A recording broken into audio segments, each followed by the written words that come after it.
the benefit of the online students. That's why we're trying to get camera happy. Yeah. Hi, all our friends out there in TV land. Yeah. Okay, so most of our students are here a little bit late because they're having to duck out of another class to get in here. So they'll come popping in a few moments probably. So welcome to all of you again to the World Religions class, and welcome to Andrew Street, who is my missionary friend from over in South Asia, and people, those kinds of things. So why that's the biggest reason why he's here, and his friend Pete. And,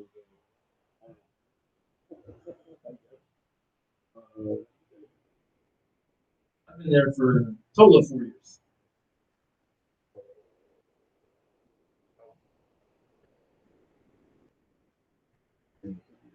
You're in the countryside, so like the world's most dangerous roads.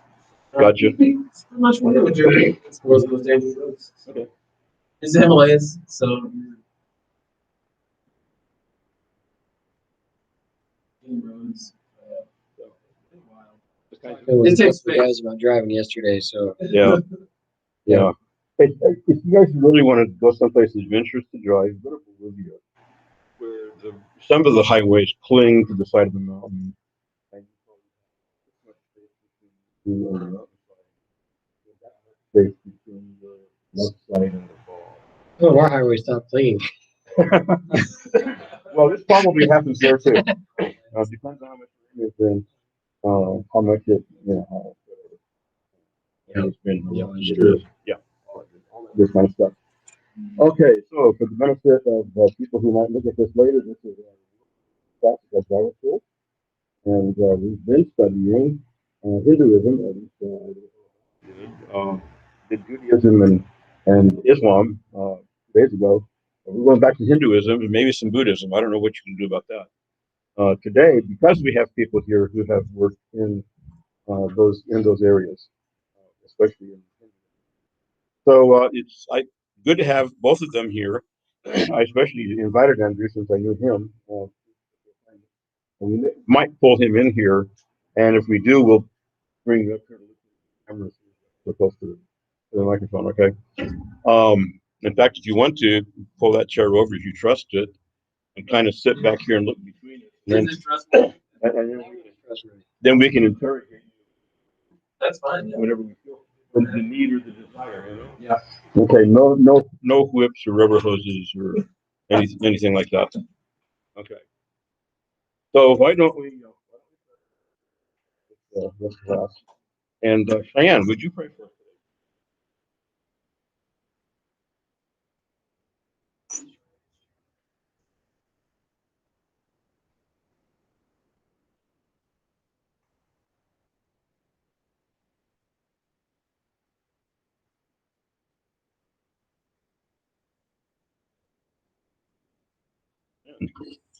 Okay, this is for you guys. This is a kind of an international class, in a couple of ways. Cheyenne is native Indian that has lived in America for what, half your life?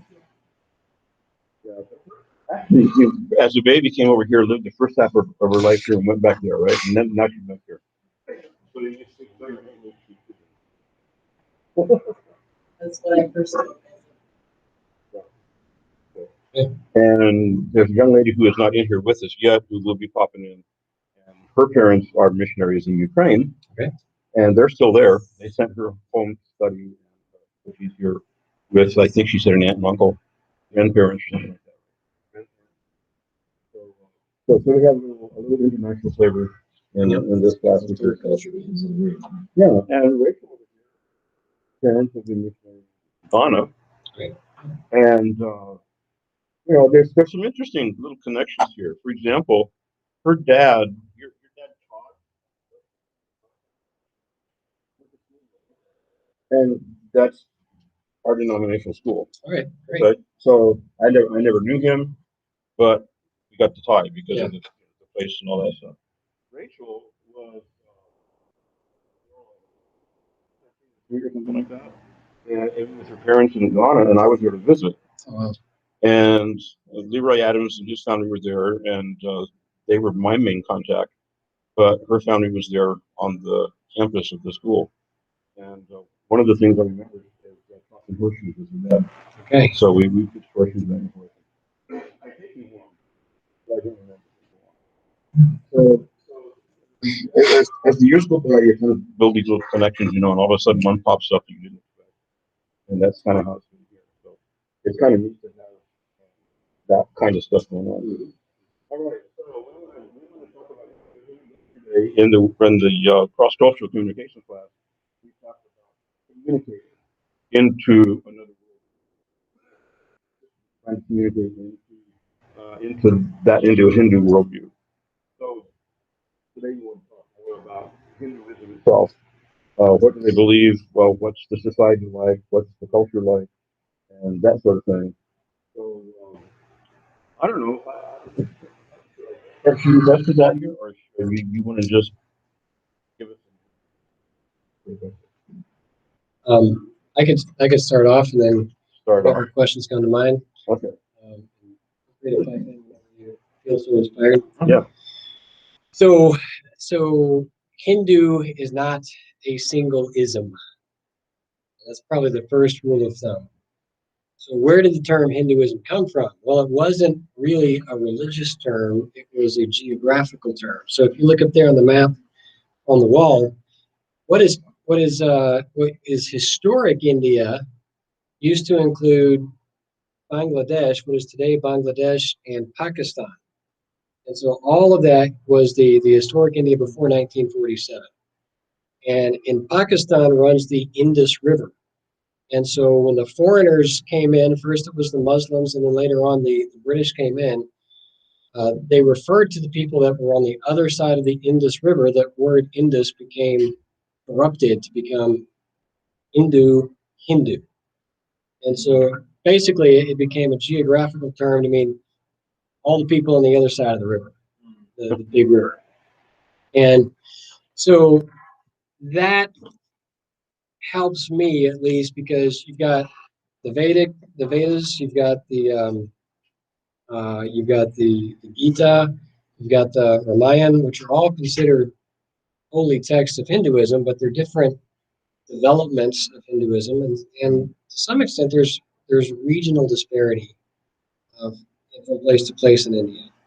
So to study Hinduism is sort of like trying to. It's a lot more diverse than even asking somebody what version of holiness or what version of Baptist are you, because it gets to be very divergent.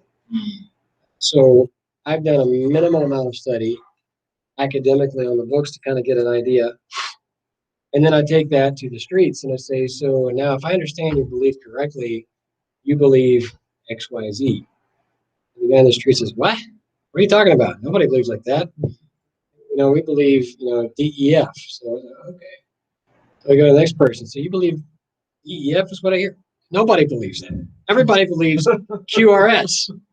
And so I get all of this amalgamation because there's not really, there's not a single sacred document or set of documents. There's documents that they revere and respect, but not a single universal teaching that they all kind of default back to. And many times, what I've also found interesting, I decided at one point I was going to start reading the Gita. It was a challenge I had. I talked about this yesterday in class. I had a Hindu friend, and we kept having this ongoing discussion about what Hindus believe and what Christians believe. No, some Christians act that way, but really the Bible says this. I'm like, no, some Indians act that way or Hindus act that way, but this is according to the Gita. So we finally, after a long series of discussions, we challenged each other. Like, you read a chapter of the Gita, or you read a chapter of the Bible, and I'll read a chapter of the Gita. And so we had to go looking for a Gita. And what I found in every bookstore that I looked in, there might be 5 or 6 versions, but they weren't really, there wasn't an equivalent to a Bible Gita. It was a commentary with a commentary. So every Gita that I could find in print had about this much text and 2 or 3 pages of whatever commentary that the writer wanted to write. And sometimes it was so wild that it was him just jumping off of a launching pad and running crazy with it. So I didn't really want to. I finally found an app that got down to the minimal translation of the Gita. But it was really interesting because you had every different guru interpreting it according to his own bias and understanding. And so there's all sorts of interesting diversion. So that's been a little bit my experience. What have you seen? Yeah, I would say my experience is a moving target. So if you want to, you and it's really difficult to believe because they don't know it. So it's all pointed together under the umbrella of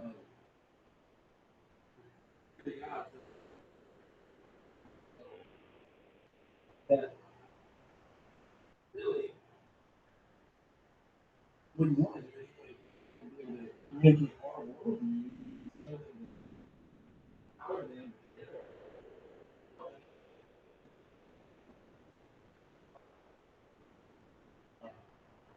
In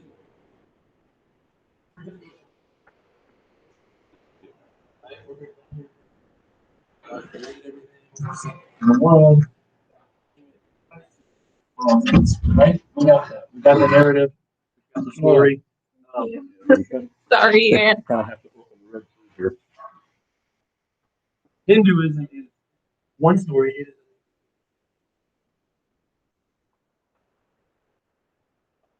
and so that great opportunity to bring a story that actually makes sense, a story that actually has, and it actually brings hope, right?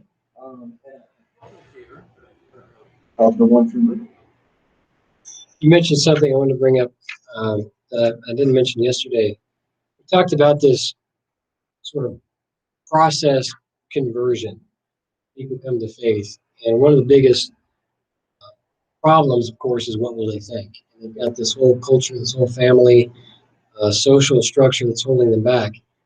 Well, that's one major issue. The other major issue that's probably just as important is the demonic prevalence that's there. And it has been very common where somebody gets close to faith in Jesus that they start getting serious migraine headaches or demonic, maybe not possession, but oppression. And there's all sorts of bad dreams or whatever. Like and the gods are appearing in their dreams saying, "Why are you leaving? Come back. You should not be going away, changing your religion." So what he talked about was if if that were to show up and that's all you've ever known, it can be very scary to depart that for something that's been very brand new. So again, they're not really testing it in terms of values of truth and whatnot, but it has worked seemingly for them for thousands of years, and moving out of this it's seeming like it's going to invite pain and suffering and torture, so it becomes very difficult. You see a lot of foreign news away from the Lord, like just fear experiencing. You said former Hindus. I don't guess I have an experience base broad enough to talk about a whole lot of former Hindus that have left. I do know that it's been very significant for a lot of pre-Christians, you might say, that have kind of kept them from making the final step. So that's been very significant. Do you have anything?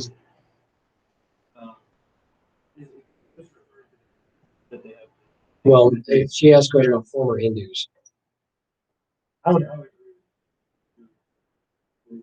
with what you had said, because someone who they to become a believer, you count the cost, right? Like you are making decisions, for lack of a better word. Gotta their hearts, but they are going to identify all of Christ. And so, I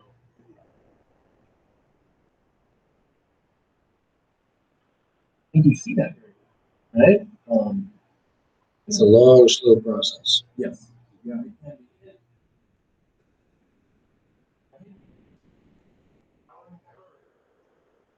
So it's the power of God being seen through someone who's demon possessed, being possessed man, right? People they're under the oppression, they're bound, right? And you have other man who talks about his testimony. It wasn't power that brought him, which is very unique for him to say that. And he almost read like I came to I am truly believing that Jesus is appreciating that. Honestly, people come for the wrong reasons. They come for the benefits of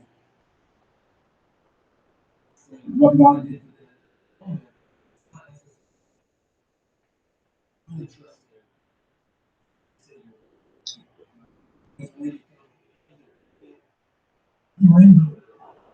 he is on control of all of their decisions for the rest of their life.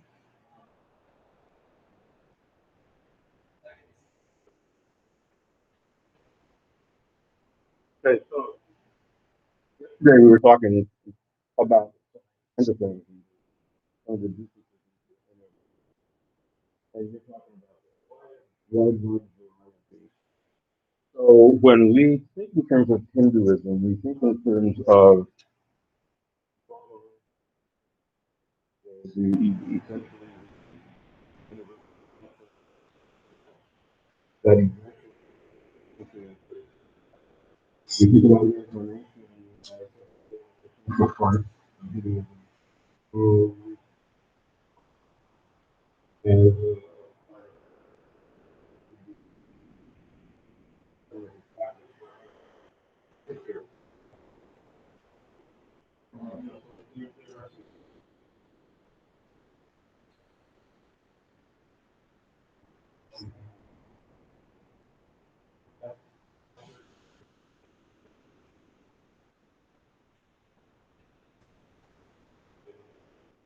Yeah, I would say they're on a very broad scale.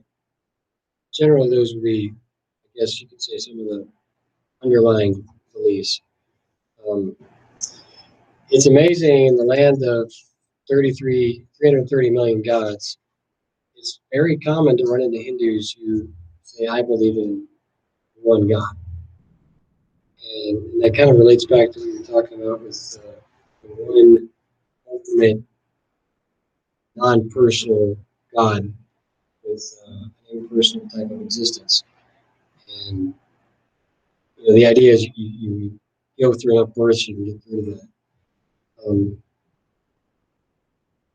That is probably true with someone that studied their faith. A lot of times, people on the street are they're just trying to survive, so they haven't thought through their own theology very deeply. So it's sort of like, what do I need to do to keep the gods happy so that I can put bread on the table tonight? And so if it's a trip to the temple and some sacrifice, then that's good. I don't care how it works, just make sure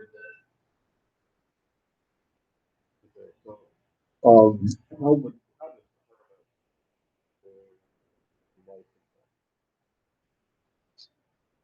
yeah. So if you're poor because you deserve to be poor. So there's a duty that you have to do to fulfill your role in this particular life. So that does kind of give birth to the caste idea. So I've known of some people, even though they might have a good job working at a bank, their caste is to wash or cast, they still have to go and wash clothes or do pressing to fulfill their duty. So hopefully in the next life, they'll get graduated and have a better, more enjoyable time. It doesn't create a whole lot of sympathy for those who are afflicted. I mean, some people are just good humans and they'll take sympathy out of their own heart, but in a theological framework, it doesn't really do them any good to get alleviated from the punishment that they're due from their sins in the previous life. Because if they don't serve up their time in this life by enough suffering, they'll get to pay for it again in the next life. So it does get to be a very dark, merciless type system.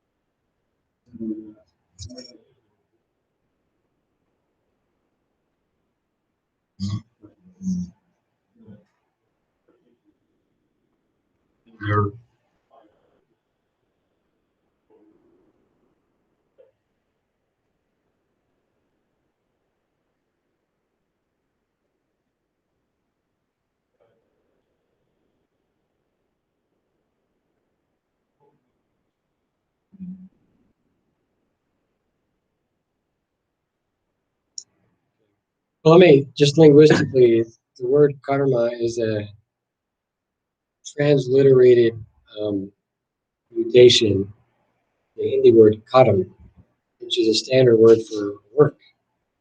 So this is, the work, the duty, the life that you're given based upon the work and how well you've done it in the past life. What's good? That's a really good question. If you look at, obviously we all have a conscience, and there's some universality with your conscience. But when you read the stories of the heroes and the stories of their theology, nobility and sacrifice and love and service are not virtues that are extolled. What's extolled is which God is smarter than the other God, which God is more clever. And so that kind of becomes the virtue of honor. And that's more of an IQ thing that you're born or not born with versus what you can be in terms of your moral uprightness. So you will serve the kingdom you see, you become like the God you worship. Boy, there's a lot of cleverness going on in India. And we could name some big ministries, and most of you guys will be familiar with, who have been led by Indians who have been very clever and been very deceptive. So how does this word come out? I don't know that it's very clear. I mean, I think there's common stuff like you could be nice and help the little lady across the street, don't harm children, basic stuff. Don't kill a cow. But I don't know that it's sort of codified in any way that's going to be very helpful. I think the biggest thing probably is what deals with the perceived harmony. So even if I tell the truth, it's right to tell the truth, but if I tell the truth in a way that's going to create disharmony or expose somebody in their wickedness, that's probably going to be very helpful in that perspective. So it's a bit tricky when you get away from God's word. So,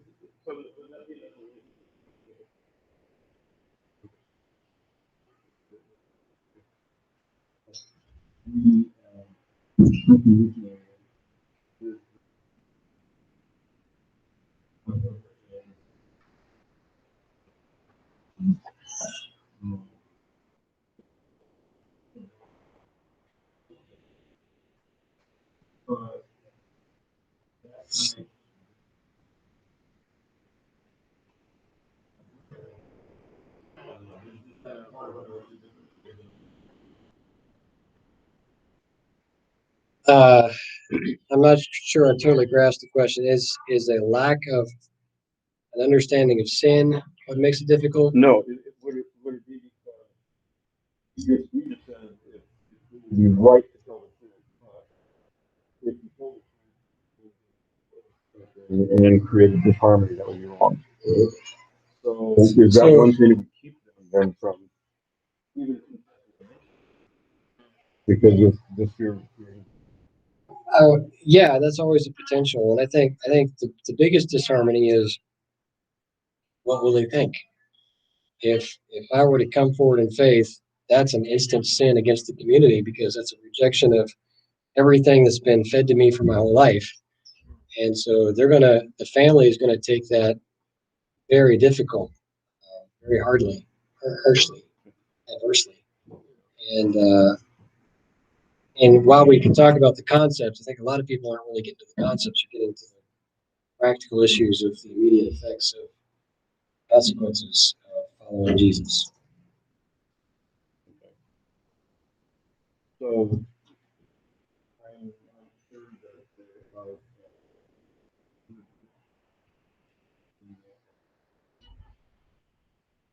so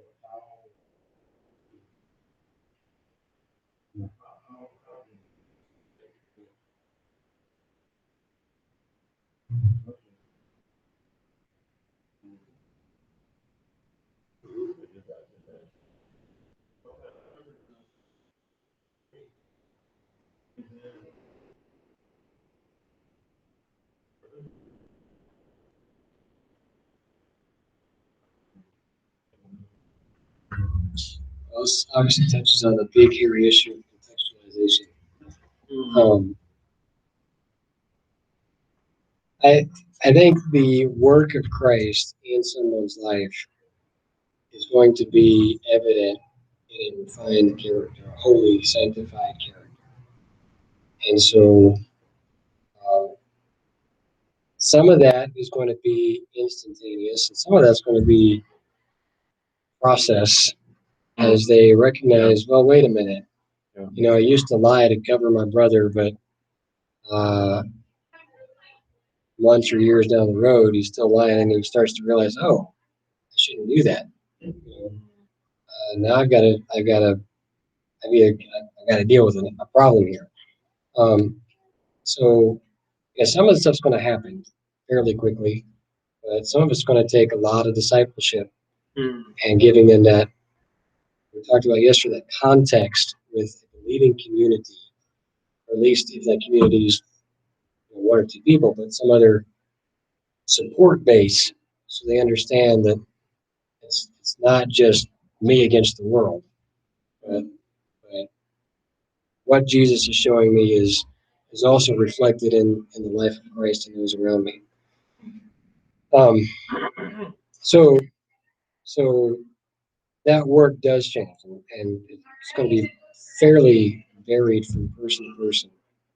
Um, Pete and I knew a young lady whose dad was a witch doctor, and she got associated with a few of us by teaching our kids Hindi, and and a few of the ladies in our group really sought to disciple her, and it was a slow process. She started to come to faith. She came to ward faith, and she said, you know, I really appreciate Jesus, and I pray to Jesus, and that was cool. But at that point, Jesus was on the shelf with all the rest of the gods of the household. And all over time, I think it was right around Easter, someone must have been explaining the resurrection to her. And then she came to a point where, you know, I realized it's got to be Jesus only. And when she came to that point in faith, she did see a lot of the demonic tremors that kept her up at night ceased. And she was able to give a testimony to her family. Now, she continued to live with her family. And at that point, her family was sort of like I would say they were a lot more gracious than a lot of families have heard about, but they were, let's live and see if it sticks, live and let live kind of idea. And at least in that situation, it worked out about as smoothly as you could hope. But she became a disciple and started to follow Jesus, living out the difference there. You know, other times, their approach to the issue, your family immediately will ostracize you, persecute you. So there's somewhat of a variety that's there. You think about that? I mean, what came to mind for me is really simple, but it's love. It's being able to have how to how to believe.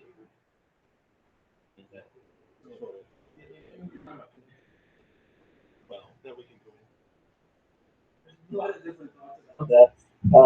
But the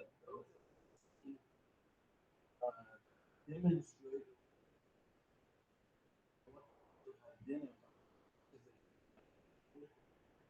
they yes, they identify look much different. And typically what happens is it's not to be promoted, but it's to be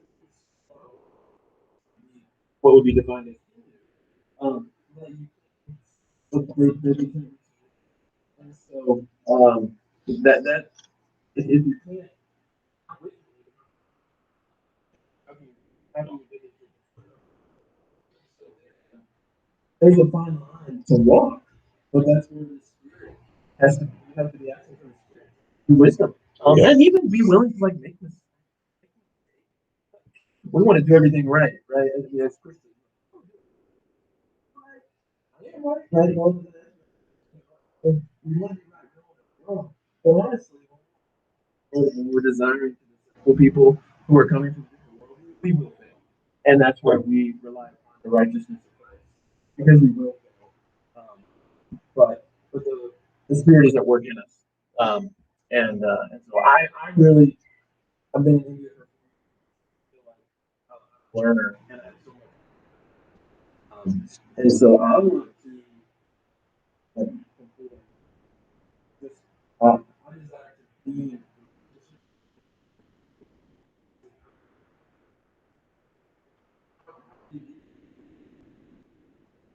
to be so you didn't follow Christ, you do follow Christ, but you still have a testimony. Those are the people that I want to be, because those are the ones that are going to be able to give hope to these people who are in bondage, who have no hope, because they want And I would assume that let's say a family, I would assume that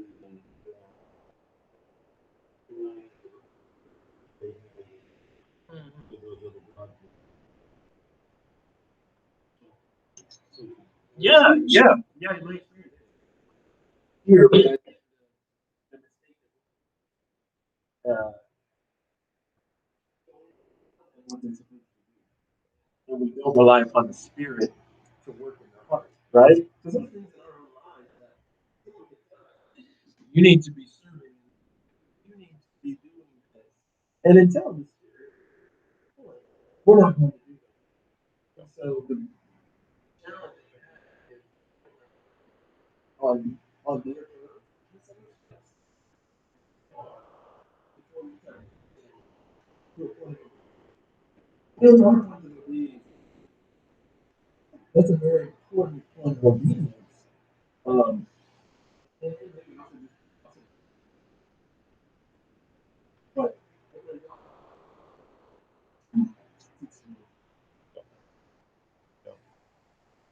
The other class I'm giving right now is cross-cultural communication. So in that class, worldview, uh,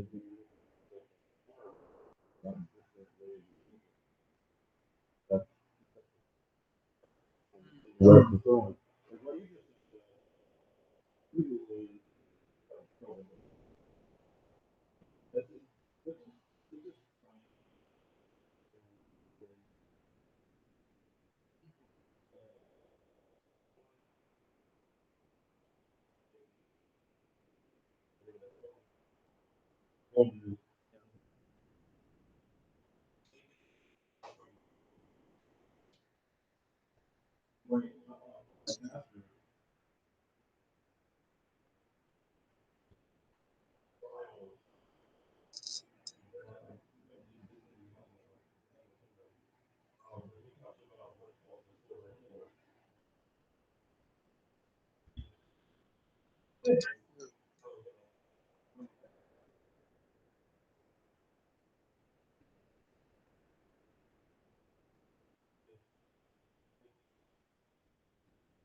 Yeah, there will be character changes. I would expect that when anybody comes to faith, number one, there will be freedom from guilt. Okay? Two, there will be a power to do a righteous life that they've not seen before. And three, there's going to be a sense of assurance and peace that comes with knowing that I have a relationship with God. Okay? So with that, the rest of the character will start to unfold. Okay, so number one, there's going to be a freedom from guilt. Uh, then there's going to, what did I say? Uh, uh, yeah, there's going to be a power to live righteously. And how pronounced that is may have some variance, may have a lot of variance. But they're going to see, I used to desire to do this, but I don't anymore. There's going to be a change of that nature. Number three is going to be the assurance, the peace that comes with knowing that I'm a friend of God. So that's going to have a wide amount of variety, but I think look for it, we can see those develop. Yeah, I remember.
Yeah, and I mean, there will come a point where everybody has to make a confession.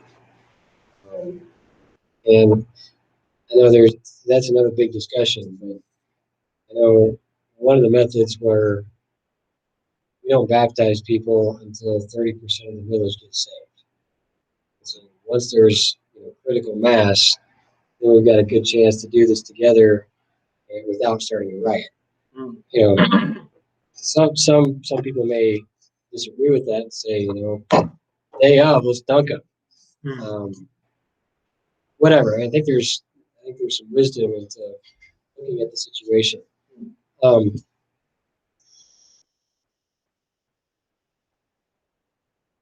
People are relational. God is relational because God is three persons. God is people. We can't save anybody by an information dump. So this came in vivid color for me when I was a student here. I took a trip with Dr. Brown to Egypt, and a bunch of students kind of tag along. Dr. Brown is the highest team teacher. He's busy from dawn till dusk doing his teaching thing, and you know we enjoy the teaching, but by the time it gets translated, we're kind of starting to phase out and get bored and what to do with our time. And so we spent a lot of the class time just kind of wandering around the streets. Well, in the evenings, the class was over, and the students that Doc was teaching were now talking to the students on our side of the pond. And it was crazy because I talked to one person every night. So, what is your name? So, where are you from? And how old are you? And do you like Egypt? What is your name? And where are you from? Do you like Egypt? And is this your first time? And what is your name? And I'm like, I am ready to move on to the next conversation. And it took me a few days of very awkward, uncomfortable moments to realize this was all the English he knew, but he was doing his best to pour in to develop relationship. And so they're really looking not so much for what you know, but for how to get to know you. And that's where a lot of the issue of the gospel comes in. We can say, pray this prayer, repeat after me, and make sure you mean it. The word repentance has got to be there. Well, they can say it. And sometimes they might be able to say it more eloquently than you get it to. But really what's needed is a encounter personally with the living God. When that happens, change will come. And confession will be a part of that sooner or later. It's a necessary part of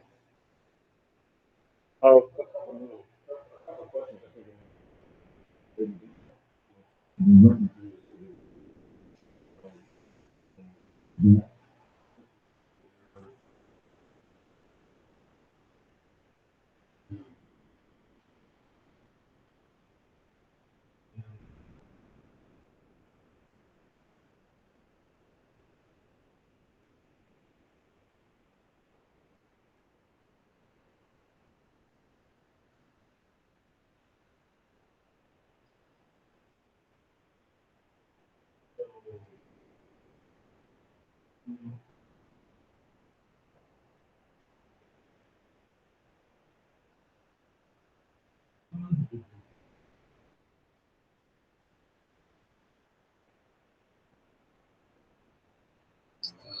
Thomas.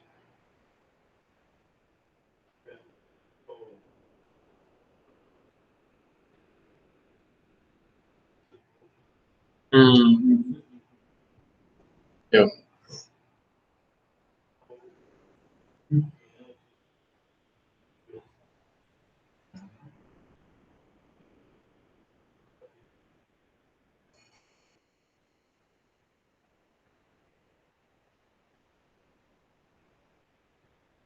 luck on that. Well, I I know they're trying, and I know they're making lots of things very difficult. I've met pastors who have shown me their cuts and scars from being beat up by Hindu mobs.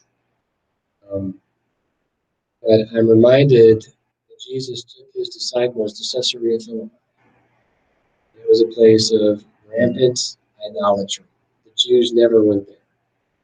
And it was a place where Jews avoided going because good monotheistic Jews just didn't go to dirty places like that. Jesus says, I am building my church right here on this rock, and the gates of hell, which is a part of that feature of that geography, will not prevail against it. And so I think about that. I think about that when I go to the abortion clinics. Gates of hell where babies are slaughtered. We go and carry the name of Jesus Christ, and we have church service out there. It's a matter of time before they come down and they close. And we have the attitude to carry Christ into the hellholes where it's dark, it's every kind of disgusting, wicked, nasty sin is going on. That's who Jesus died for. He is more powerful than sin and the devil and the flesh, and there is victory.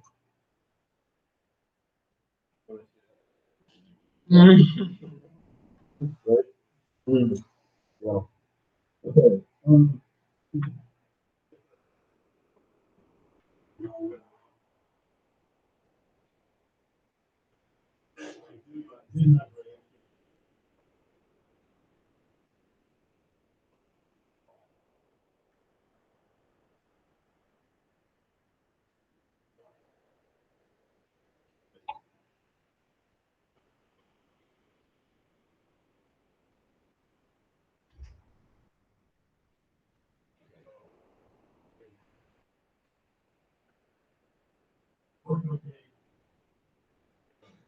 Yeah.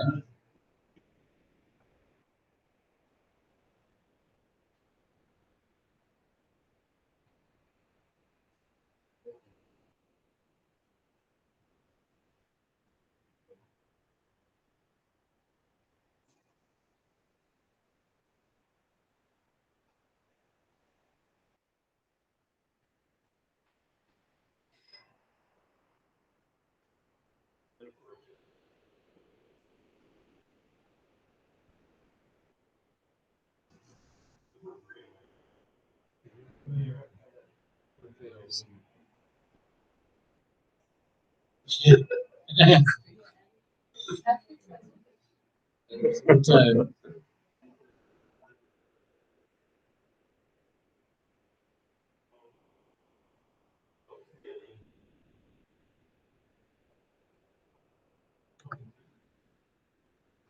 Uh,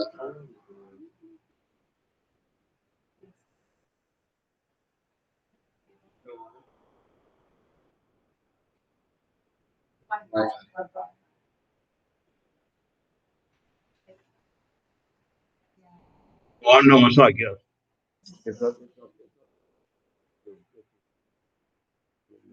GBS local, GBC local, staff faculty. Staff faculty. Yeah. Oh, So it should work. I know. It's just for some reason. Okay. You want to just give the raw video? Okay. All right. So I used to live in the city of Allahabad, which is probably on that map, and it's a spot where the Ganges River, we say in India, the Ganga, comes from kind of the north, and then the Yamuna River, which runs basically between Delhi and the Taj Mahal, it runs right next to the Taj from the west. And so they both come there to a confluence at, at what is called the Sangam, and that's a Hindi word for meeting, intersection. Um, I don't know that. Okay. The meeting. Pull up your. Come on, So it looks like Sangam and Sangam, but it means its meaning is confluence. No. And so the legend, the belief is that where these two rivers meet, and actually, if you go there, you can see the, the green waters of the Ganga meet with the brown waters of the Yamuna. You can kind of see the change in color right there at the spot. Well, they build up a series of piers out into the river, so you can go out there and get dunked. And right at that intersection in the mythology is a third river that they call the Saraswati. And that's the Saraswati is also the name of the goddess of wisdom. So that spot, you can, have this interaction with the goddess of wisdom, the third river, and get your sins forgiven. So what's not clear to me, and they say that this is good for about any time, but there are some times that are better than others.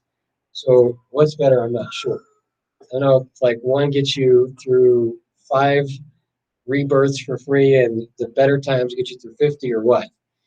But at certain times of the year, it's usually from mid-Jan to mid-Feb, there are literally hundreds of thousands of people that will live in tents. And this is intense in basically a mild winter. So it's 40 degrees at night, inside and outside the tent. And it never gets to be above a foggy 60 degrees in the daytime during that season. So thousands of people will come in. They might live there for a day, a week. Some may spend a whole month there. They'll often come with their communities.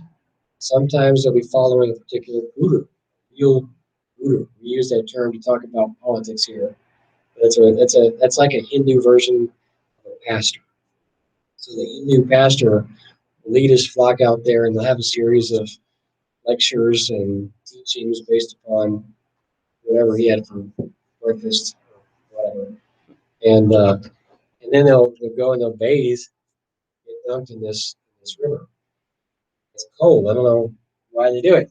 And what's really funny, anecdotally, is the people from Allahabad say, "Hey, have you been to the river and gotten your dunks?" Like, I don't bathe in that river. But it's for all the outsiders to come in. So they come in there, and it's supposedly good any time of the year. You can go there anytime and see people dunking. But you go there January to February, thousands of people. Now, every 12 years, it's a very auspicious time when the stars align. And so then it's not thousands and it's not hundreds of thousands, it's millions of people, millions that will kind of flush in and flush out over a process of this month and a half. I mean, it's literally packed. So last year, I think it was, they had like a half year or like a 6 year mark. And the prime minister, the chief minister of the state is very radical Indian. He basically commercialized it to make this hack season a big deal. It was a pretty big deal, but it's more efficacious for whatever reason during those highlights. So how effective one is from the other, I don't know, but everybody comes at the right time. And the idea is maybe if I come, I'll get free. I'll find some way to do penance, some way to get salvation, some way to get freedom. A lot of times, they'll also, you see this all the way up the Ganga River. People will sell these empty plastic jugs. They will dunk these jugs to take home this water that's been polluted by dead bodies and everything else that people dump into the river. And they'll drink it. I've seen both people just literally take it right out of the Ganga, drink it, take it home, share with their families because the river is holy and blessed and is part of their belief. So it's another tragic example. They're yearning and they're willing to put themselves at great peril to try to find some eternal salvation. Okay, so move from the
You feel that way?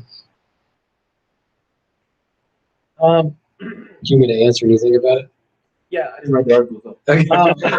Yeah, this is true. This is I true. wouldn't found- say it's a beautiful, appealing, life-giving, I can tell you that much. Yeah, maybe a man of lesser words. What? Well, I put you on the spot. Less That's not offensive fair. words. All right. So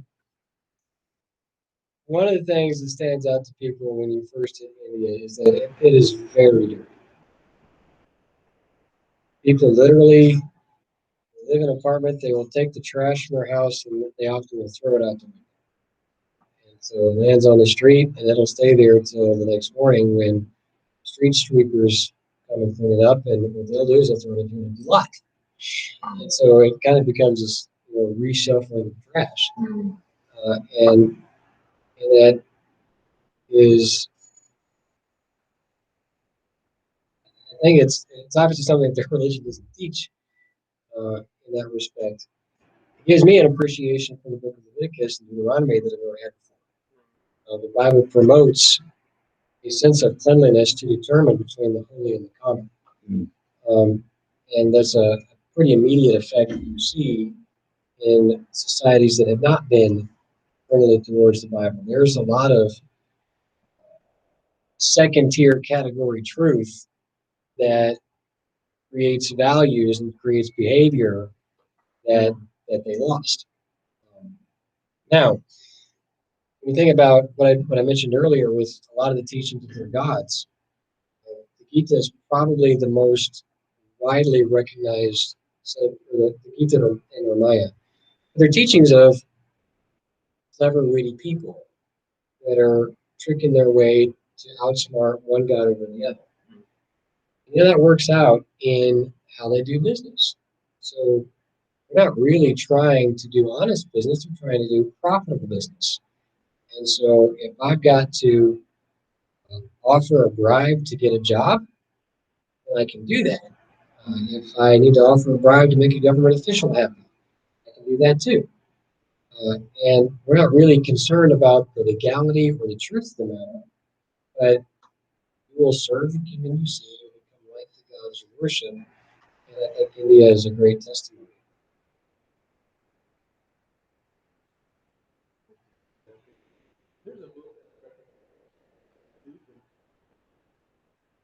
Written about it's written by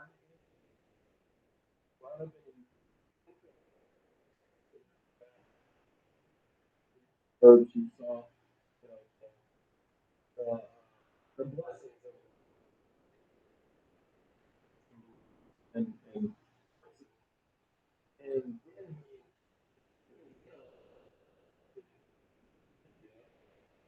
then the way that of the differences. And what he did is he the truth that we believe all of us equal um and our world about how Christ can redeem us um and then come back to the world. That that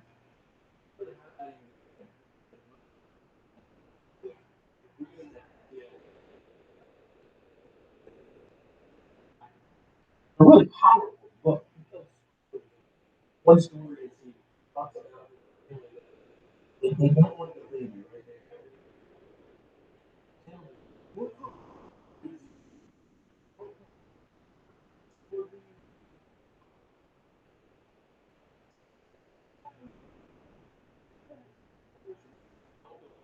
Um, and it's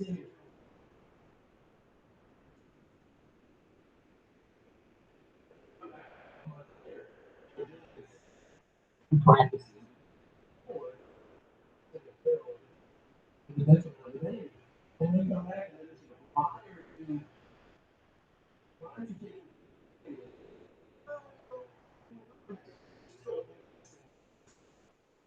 and then then realize that the baby, they didn't value the baby. Much as they were good, people really didn't, they didn't value the baby. And so, how much we take for granted the baby, or even though our like this, right? Value, right? It's not prevalent in South Asia. And you see it, and I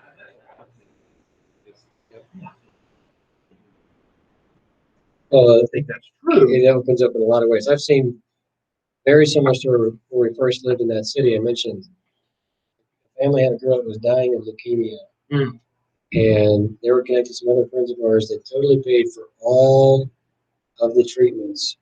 And they're like, oh, well, we forgot the appointment today, and we were too busy, and they literally killed their daughter by denying her treatment. Or they have that little boy continuing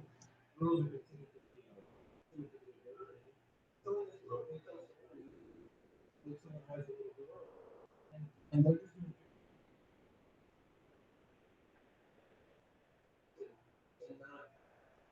not because it's a boy.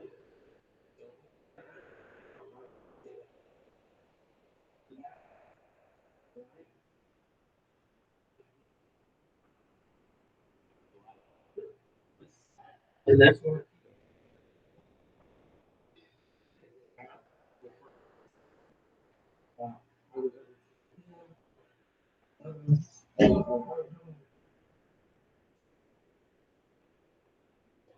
um, as you pray for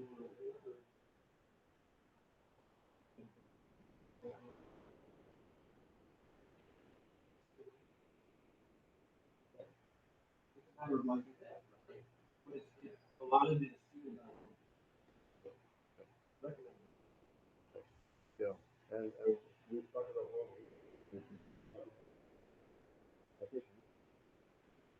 basic.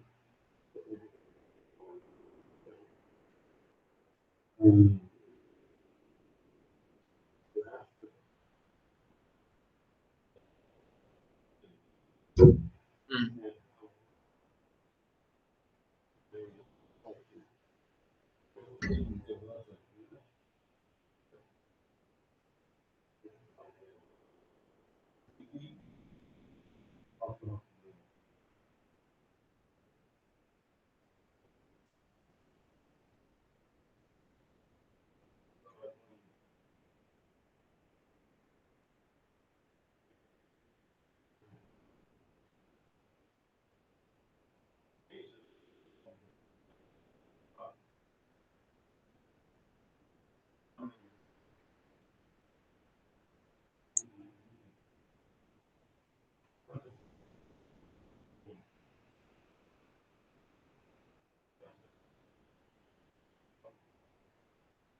which are the albeit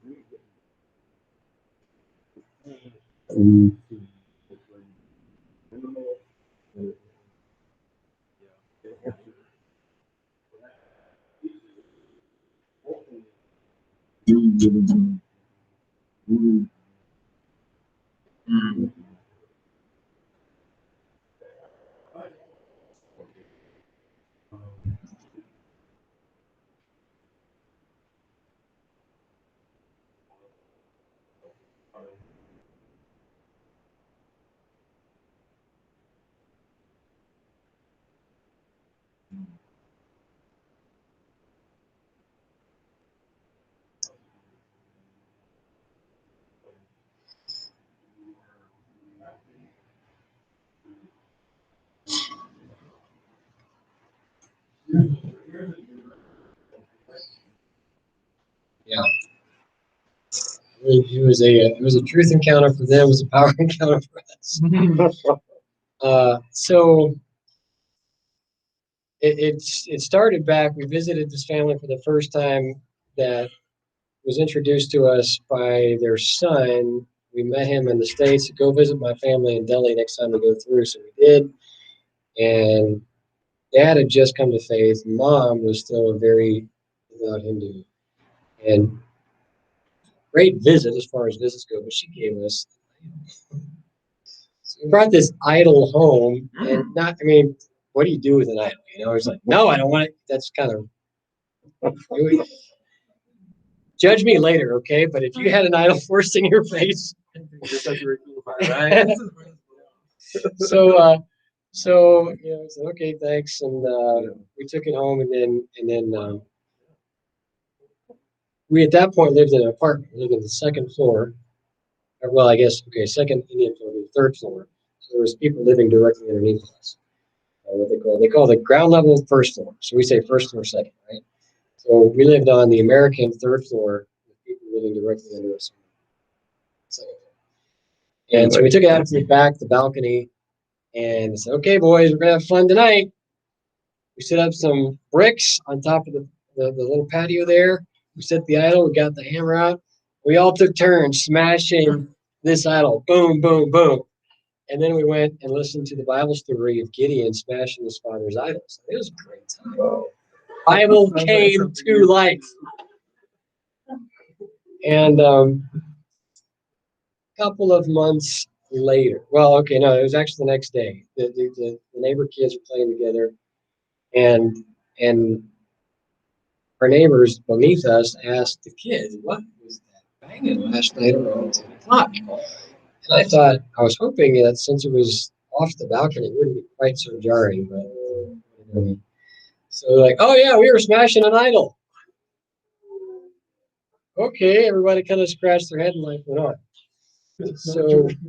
So a couple months later, I was actually getting certified with the John Maxwell team in the States. Morgan was there in India with the kids, and our kids were playing with the neighbor kids. We had good relationships. That's why it's so important to have good relationships, because when you come to these truthful discussions, you got to have a relationship. So for some reason, the whole subject of worship came up. My son, who at that point was 6 years old, my oldest son. So, everything's pretty transparent with the 6-year-old. And our neighbors were like 10 and 16. And so the 16-year-old girl was talking to Amos, and somehow this whole discussion about idols came up. And Amos was like, yeah, if you serve idols, you're going to go to hell. And that's just, you got to serve Jesus. And if you don't serve Jesus, then it's just bad news. And so she kind of got a little flustered.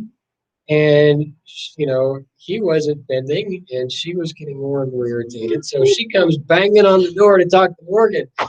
And at this point, Morgan already had another guest in the house who was very close to having an abortion. So it was kind of a tense moment. But she comes and talks to this neighbor girl. And the neighbor girl was like, I've just been talking to your son for 10 minutes, and he told me that if we serve idols, we're going to hell. We've got to serve Jesus, and there's no other gods. And I've been talking to him for 10 minutes. He's 16 years old. He's 6. This is not an intellectual, equality here. Okay? I'm very proud of my son. But I've been talking to him for 10 minutes and I can't convince him. So I thought I'd talk to you and you could convince him. Good mother. And Morgan's like, right. So she said, well, yeah, I apologize for the way in which that was handled, but basically, yeah, that's what we believe. And we want to make sure that everybody has an opportunity to believe. So it was a bit of a crazy encounter, but it was jarring for both of us. I didn't know if I was going to be making it back to India or if I was going to get my visa canceled from that point. But we still were able to maintain good friendships with them. And to this day, they would call us their friends. Got to be, all that they heard of us was idol smashers and hellfire and brimstone preachers. Wouldn't be much of a relationship. But they have lived close enough with us to see that the kids aren't perfect. They lived under us. They've heard a lot, I'm sure, that went on in our house. But they've seen that we're real people and that we do love Jesus. And so that has created some relational stability to where we can have some very difficult discussions without bringing a major pile of danger into it. All right. Well, thank you very much. Thank you for today. It's very nice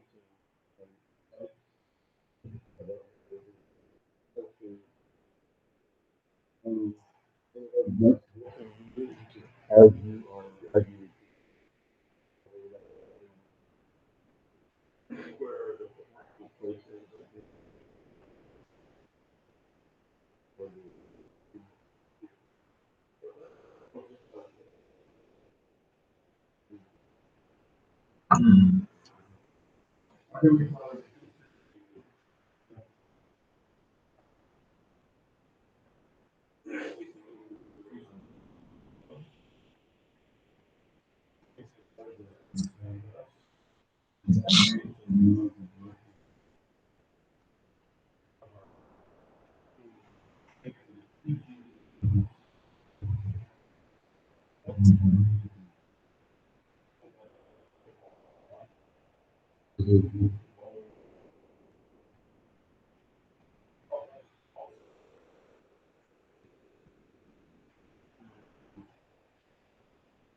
Thank you. Thank you. Now that we're on break, I'm just going to drop a shameless commercial here. I want to invite you all to come to India. I want to appeal to you all to think seriously about coming to India. So I'm going to post my number on the board. If you want more information or you have questions, or if you'd like to do an internship, or maybe even I know GBS is doing study abroad, we can facilitate all of that. And I would certainly love to make the possibilities open for you as much as we're able to do that. We've done it before, and I'm happy to do it as many times as we can. So I'll leave that information and feel free to send me a text. I'll even give a plug. I've seen his hospitality for students to work in India, so you would be blessed to come and eat their food and drink their coffee, tea, and And ride prob- around with their family adventures. and I was going to say probably play games with their boys. A lot of fun. The more the merrier. Yeah. Okay. I've got 350, so let's take about a 10 or 12 minute break. That says 349. Now it says 350. So let's look at being back here by 4:05. Okay. That'll give us a little bit of time to stretch our legs and get a drink or whatever.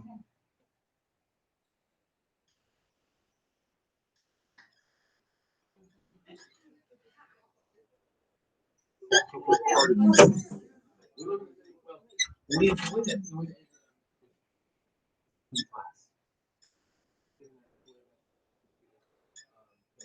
Oh, good. Thanks, Faye.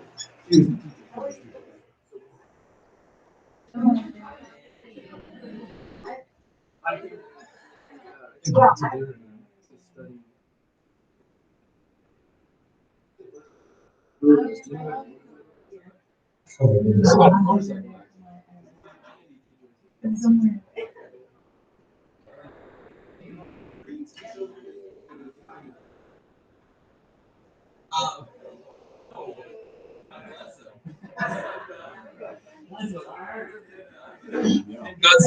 some. My main goal was to get to the mountains to live in the Himalayas.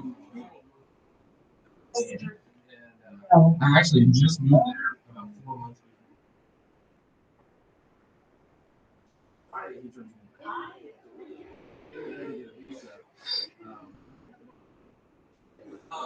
And so my plan for the last 4 years, we came here, then for the pandemic, and now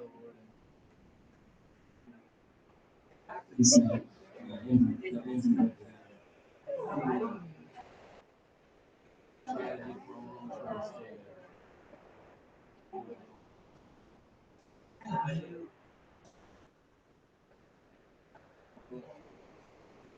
Are you just gonna stay up there?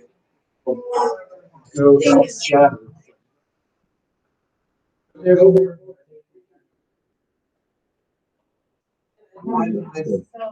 Creative access. I'm just realizing that is Westerners to live there. We really have to.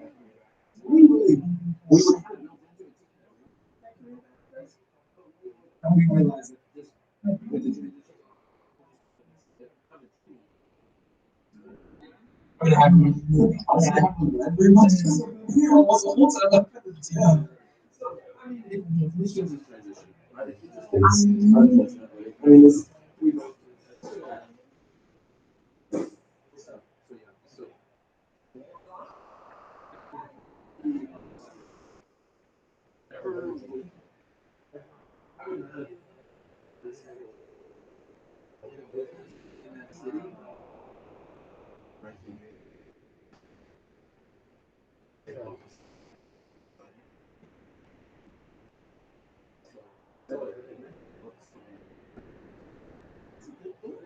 In that city,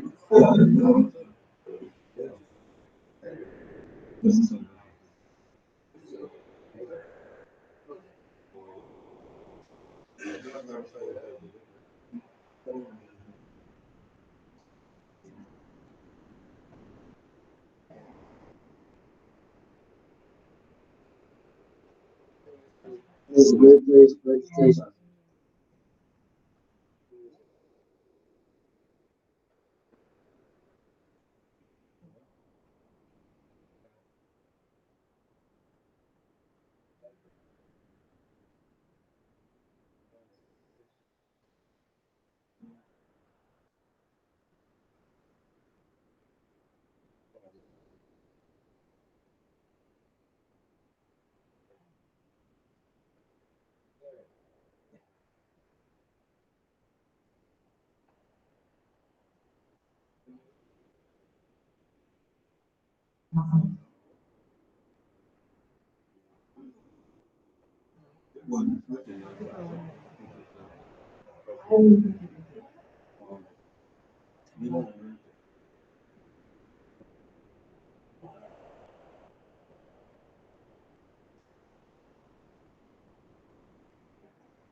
That's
good.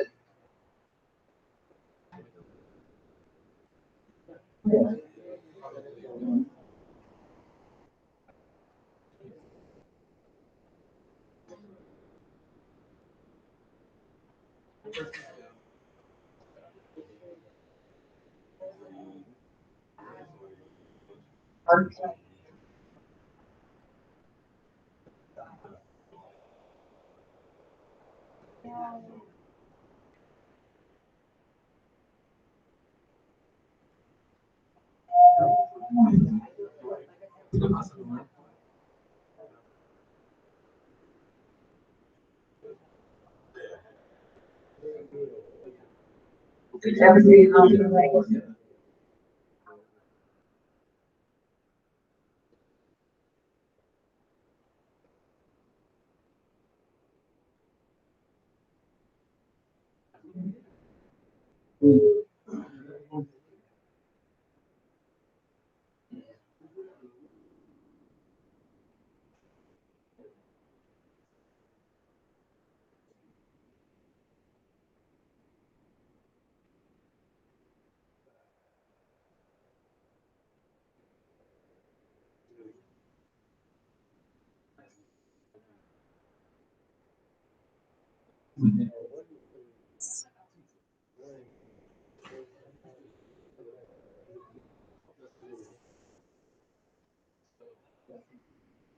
Yes.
I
was so proud of her.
So,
Having concern. But that's the other thing. Some of that it's supposed to. Oh, that's supposed to. It was I'm saying to be conversation. And then we understand. And so um,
And then we have around Yeah. Well, thank you again for coming. Appreciate you coming in. Andrew, see you again, man. You guys had any homework this evening?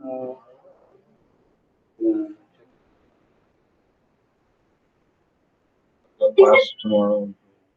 Evening. Tomorrow evening. And I think I put.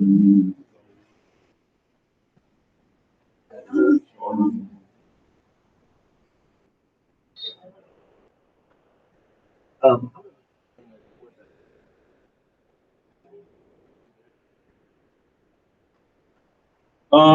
Yeah, probably. Card. I actually we do have. Um, yeah, the only thing on this would be that my phone.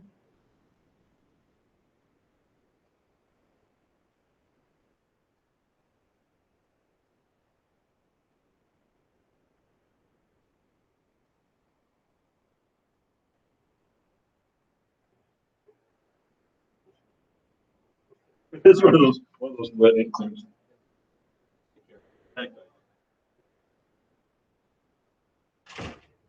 All right. Right ahead. Thank you. It might be easier to look at you and talk to you.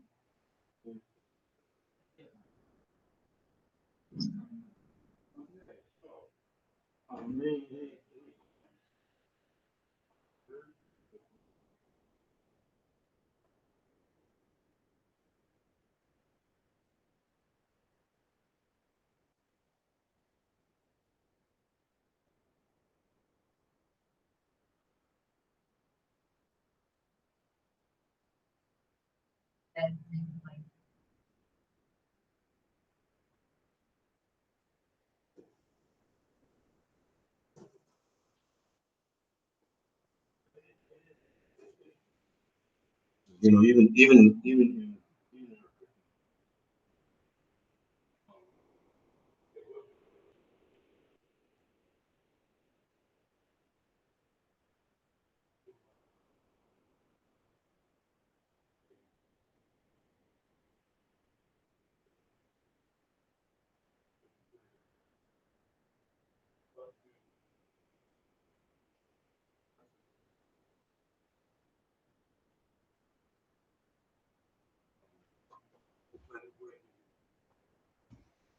Baptized, you know, do you accept anything besides immersion? You know, I mean, just there's so many variations. Whatever you're looking into. But, you know, Hinduism and Buddhism. We want to take a look at Buddhism this afternoon. So, uh, I think that I can make this work better than the other thing. So let's just see if we can make it go here. There we go. Yeah, because I'm not worried about audio here, I can stick this up and we can do the PowerPoint thing. So we want to take a look at Buddhism. You know, because you read, we also yesterday.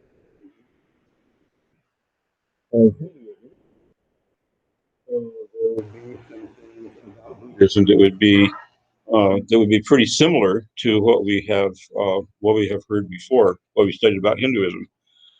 Want to take a look at this timeline again. We looked at it before. I'm going to just mention it again today. Hinduism is probably the oldest organized religion in the world. So we've got it dated about 1500 BC. I don't have the new lines on this particular timeline, but you know, we talked on Monday about Judaism.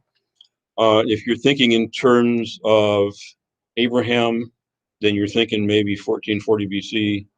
Or excuse me, if you're thinking about Moses, you're thinking about Abraham, you're thinking way back before that. If you think about the beginning of Judaism as it is today, that's about 200 BC. So I had some other lines drawn, but nevertheless, so Hinduism is probably the oldest organized religion, and then you've got Buddhism that's coming in about 1,000 years later, maybe 950 years later, somewhere in there. And it's always interesting to me to wonder what's going on in our world and what's going on in Bible times. How are they correlated? So we've got this thing here where the Jewish Babylonian captivity, just a little bit before 500 BC. So there's a little yellow spot there to give us an idea. So look at the relationship between some events of Bible times and when these religions that we're talking about were founded.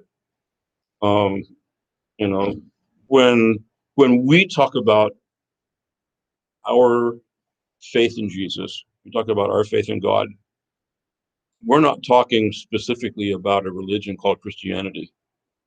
So when we talk about Christianity as a religion, we're not talking about that until about the time Jesus died or a little after the time Jesus died. And depending again on exactly what you want to call the beginning of Christianity or the founding of Christianity, it's going to be sometime even after that. Think about the Apostle Paul, you're thinking maybe in terms of 40 or 50 or 60 AD. You think about John, the Apostle, he didn't die till, was it 90? So you're thinking about a long time in there, just exactly when was Christianity as a religion founded. So when we talk about our faith and we talk about our trust in God, our belief in God, it's not our religion that we're talking about when we say that it is from the beginning of time. Okay? And I think that's one of the things that it's not part of our study here, but I think it's one of the things that we need to keep in mind. That when we talk about Christianity, we're talking about a religion, but we're not talking about something that started in the beginning when God created the heavens and the earth. Okay? So our Christianity, our faith, it is one thing. Our faith in God is something else, and this God that we believe in reaches way back, even before Hinduism. So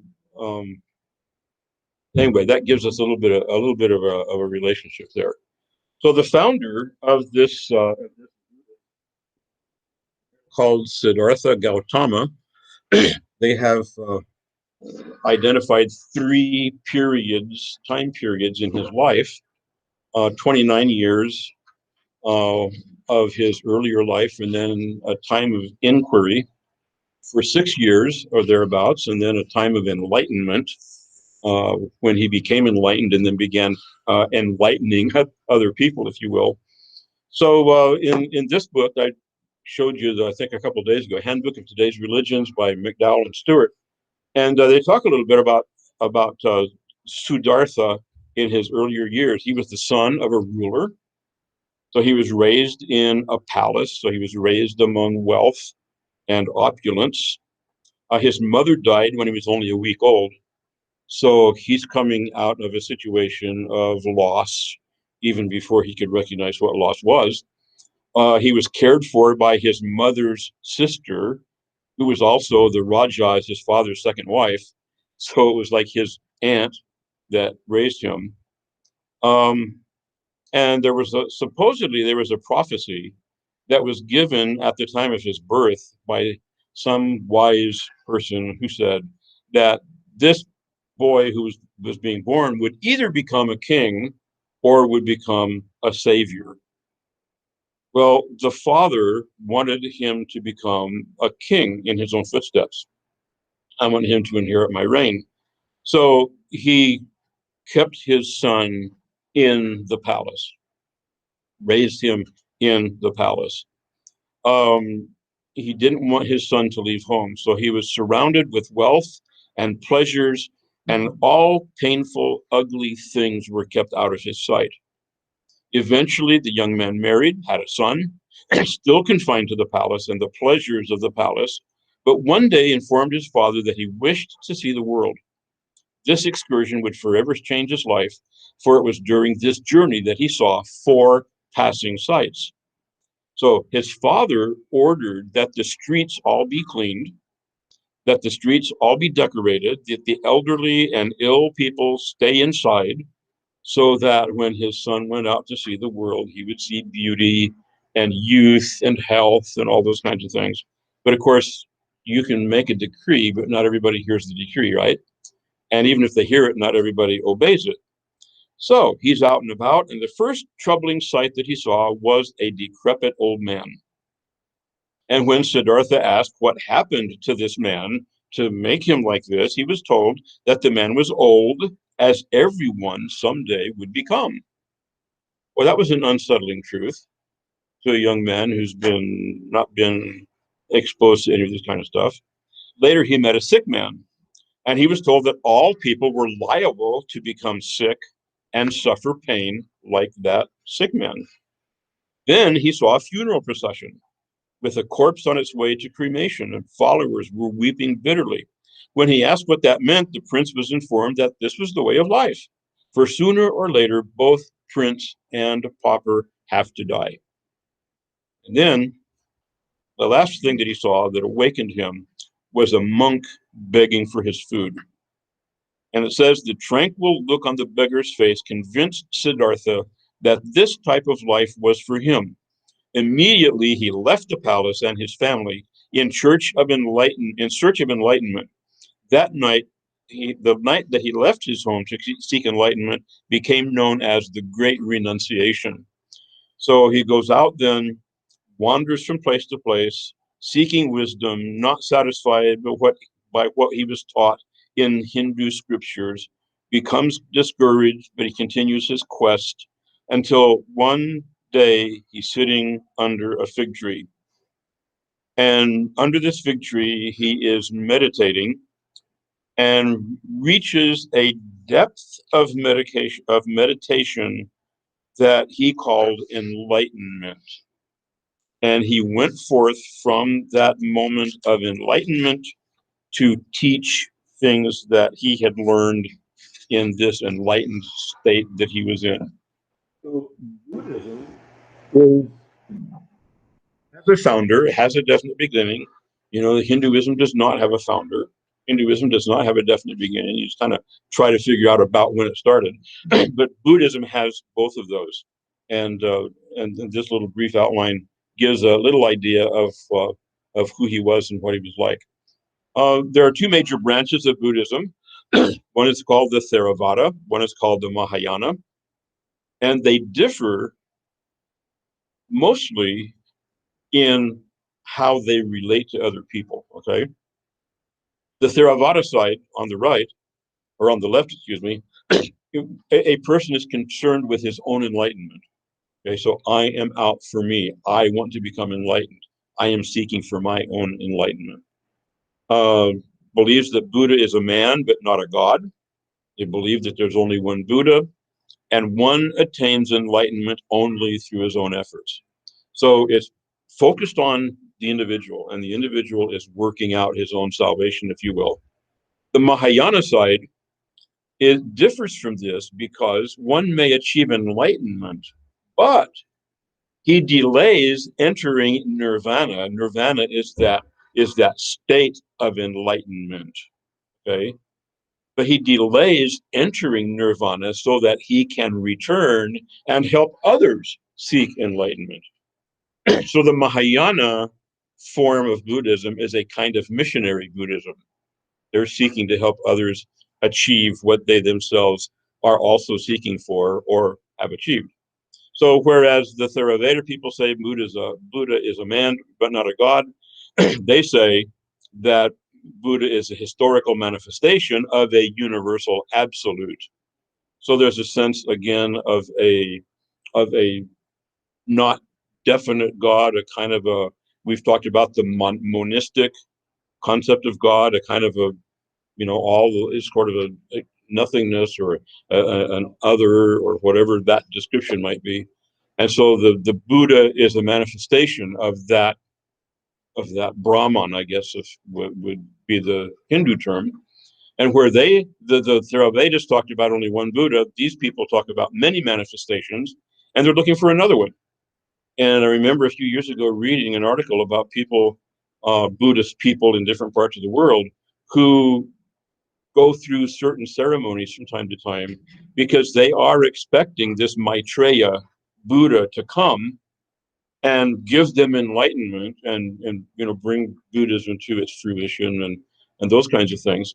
And then in that bottom square, an enlightened person can help others and even give them extra karmic merit. So again, this is the missionary side. Okay, these are the people that they're not just in to reach their own enlightenment; they're willing to help other people. But they're all seeking enlightenment. Now, there's another form of Buddhism that is not mentioned in our book, but it probably is the one that is most popular, that's best known in the Western world, and it's called Zen Buddhism. We've all heard of Zen. Okay? Zen is a kind of meditation, and so Zen Buddhism is a meditative kind of Buddhism. And I have a sister-in-law that I wonder about sometimes because her name is Suzanne. As a nickname, she often calls herself Zen. She's a photographer, and so she blogs her photography under the title Zen Photography. So I don't know if she's got some ideas about Buddhism or if she just uses it as a word because it kind of goes along with her name, and I've never really asked her. She's a daughter of a Baptist preacher, so I hope it's not out there. So, but Zen Buddhism is probably the best known form today. And interestingly, it's based on the idea that the basic concepts of Buddhism are not dependent on scriptures. Okay, we have our Holy Bible. The Muslims have their Quran. Um, the Hindus even have their ancient scriptures that they go back to, that they call, and Brother Andrew here was talking about the Gita, that one set of writings that are key to them. But the Buddhists, especially the founder of Buddhism, said that the basic concepts of Buddhism are not dependent on scriptures, but are directly transmitted from mind to mind.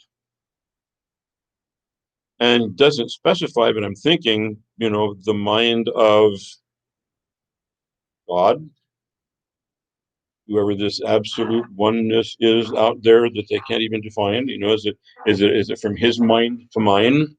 Is that where this comes from, or is it from your mind to mine? I don't think it's that.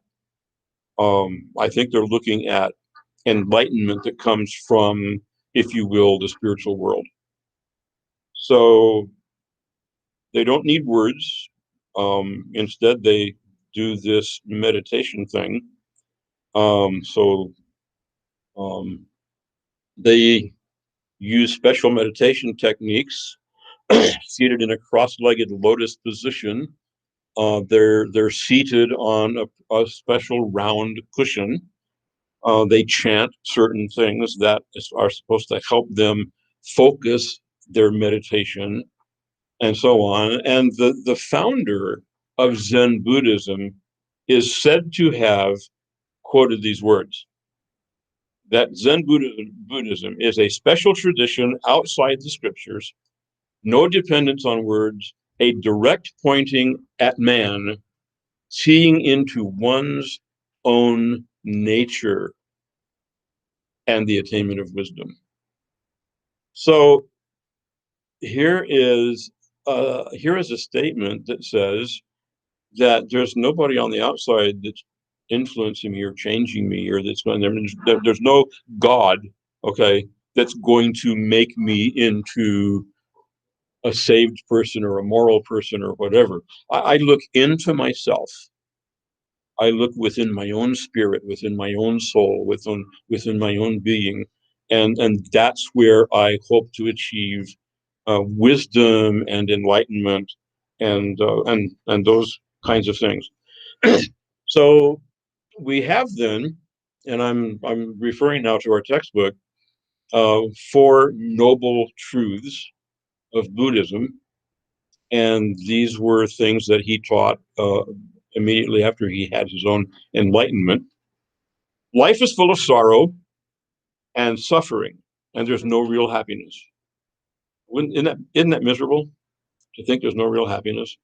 I mean, I guess when we laugh, we're just laughing because, it's a transient thing that doesn't really have any depth for us. But this is a Buddhist idea. Life is full of sorrow and suffering with no real happiness. And then number two, suffering results from desires, because desires, or the things that we desire, are impermanent. Okay, so I desire long life, but I'm not going to have long life. We're all going to come to an end.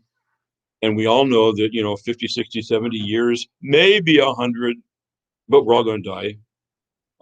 So even life is transient. So why have desires? You desire love, but you can't even describe love. You can't even define love. So what is love? Why would you desire love? And how many people who have talked about being in love have been disappointed in their love? Their hearts have been broken, not just in a romantic relationship, but children who have left home, children who have rebelled against parents, and all these kinds of things. So why desire love? Because it's transient. It doesn't really exist. It's all going to fall apart one of these days. So they don't they don't want to desire anything. Um, Detachment from all desire is the way to escape suffering. So that's one of the reasons for this enlightenment, one of the reasons for this meditation thing, because you reach that place where you do not have any desire.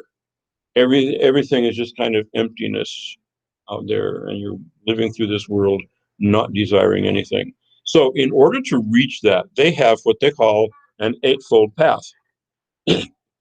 Eightfold path is divided into three sections.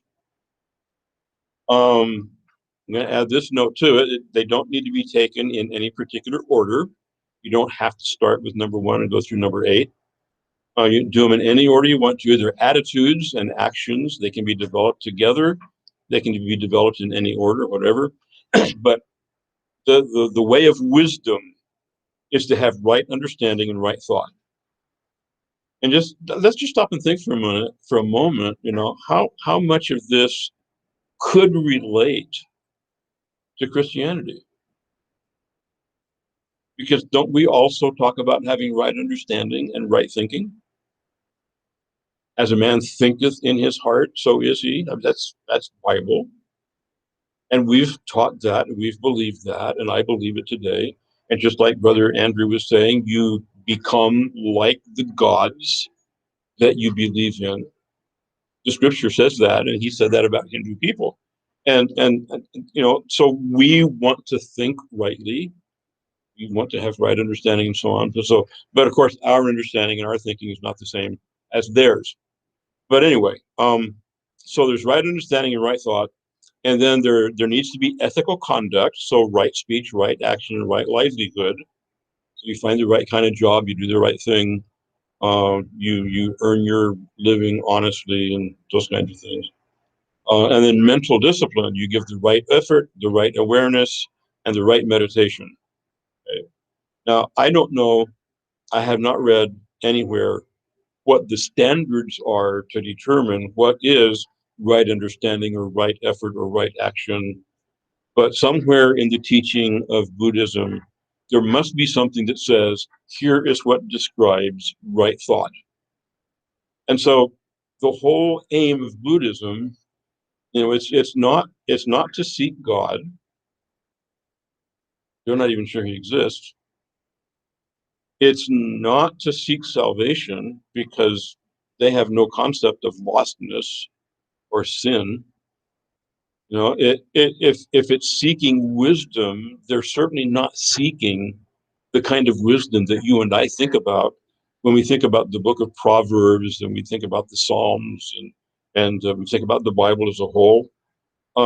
So what is this that they're seeking for? What is it that they're asking for? And I'm not sure anybody can even really tell us, because when you ask if you were to ask them what is nirvana, nirvana is that state of, ultimately is that state of nothingness where you're one with the great one of the universe.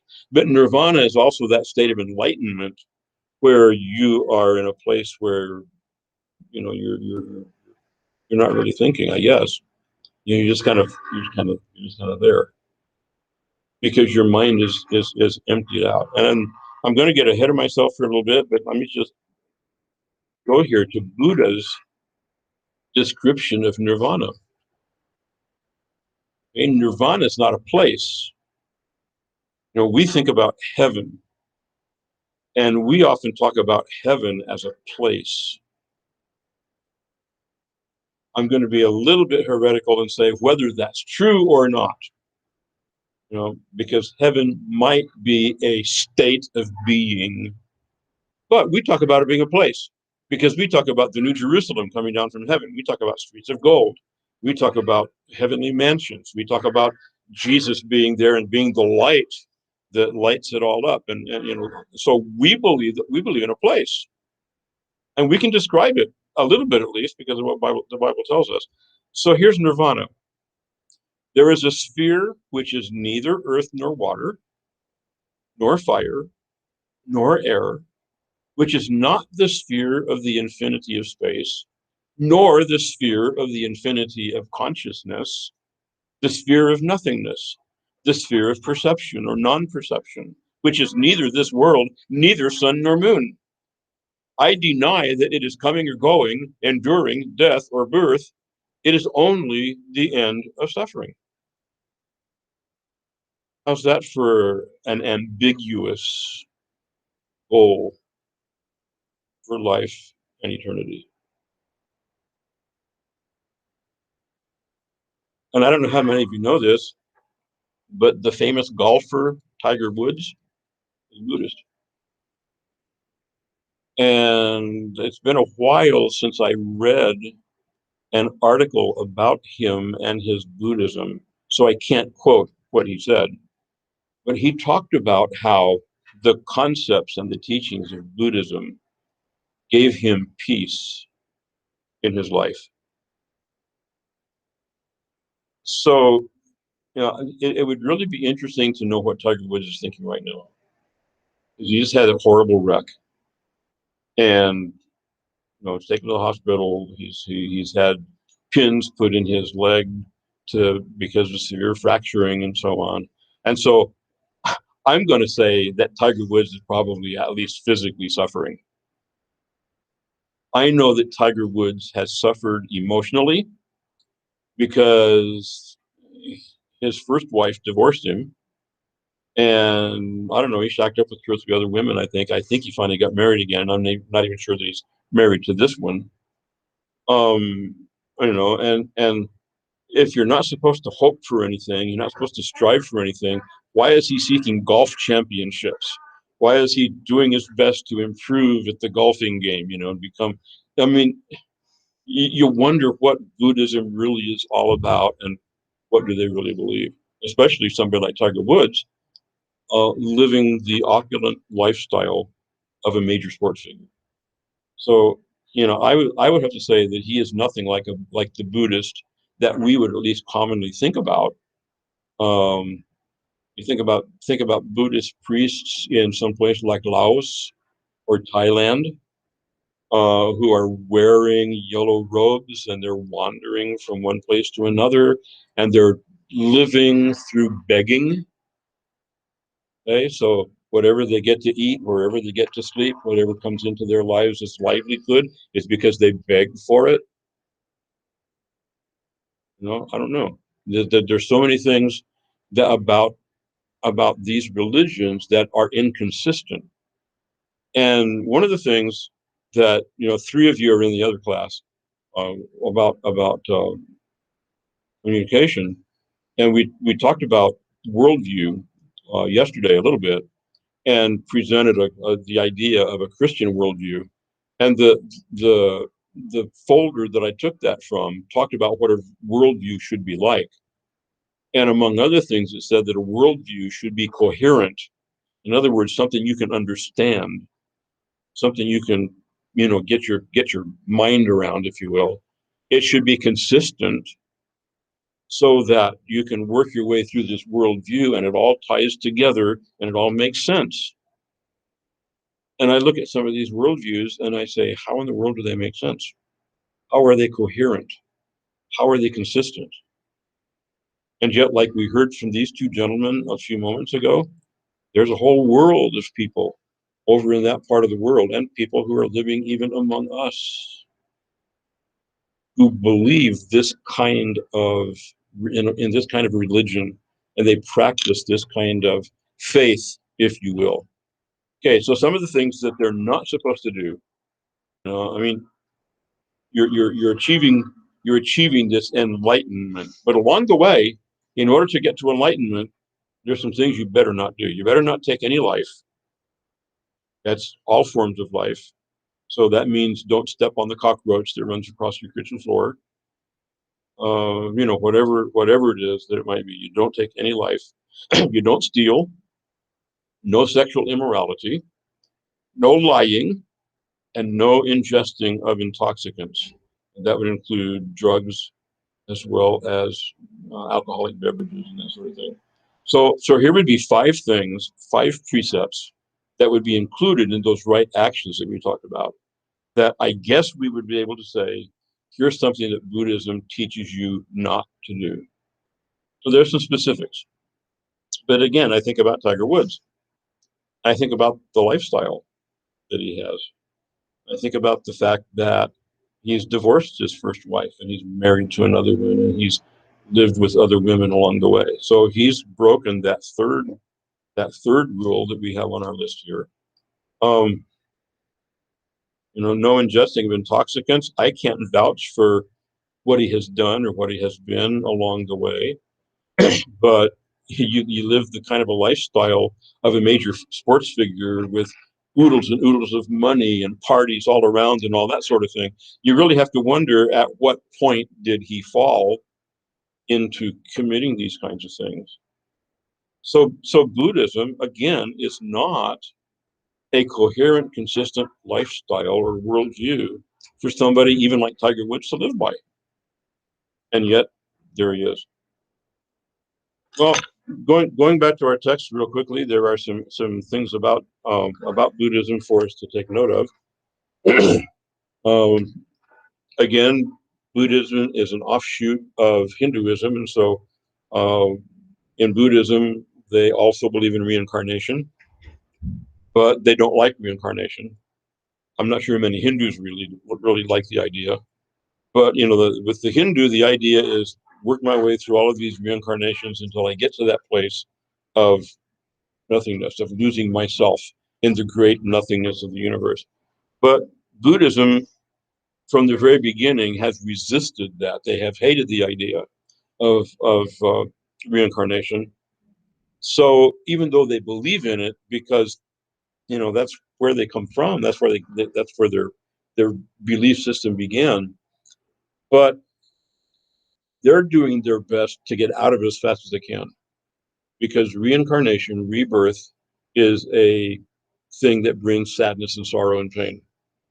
And one of the interesting things here, it says in our Buddhism, reincarnation is not considered a good thing because life is miserable. Also, according to Gautama, a person's conscious self is not reborn. Only some of the material that he was made of is used to make a new creature, which means that death is really the end of a personality.